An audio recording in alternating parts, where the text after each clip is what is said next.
அப்போ தான் நான் போடுற வீடியோஸ் உங்களுக்கு வரும்.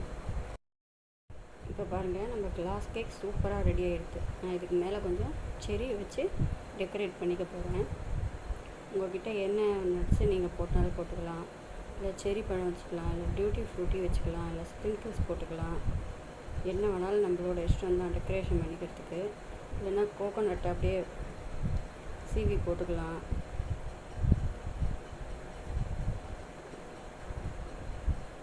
எவ்வளோ பார்க்குறதுக்கே நல்லா அட்ராக்ஷனாக சூப்பராக இருக்குது பாருங்கள். நம்மளால் கடையில் இருக்கிற மாதிரி செய்ய முடியாதுனாலும் நம்மளுக்கு தெரிஞ்சதை நம்ம செஞ்சுக்கலாம், அவ்வளோதான்.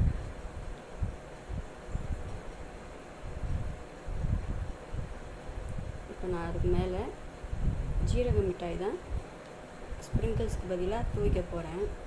ஜீரக மிட்டாய் இது ரொம்பவே சூப்பராக இருக்கும். எத்தனை பேருக்கு உங்களுக்கெல்லாம் ஞாபகம் இருக்குன்னு கமெண்ட்டில் போடுங்க. நம்ம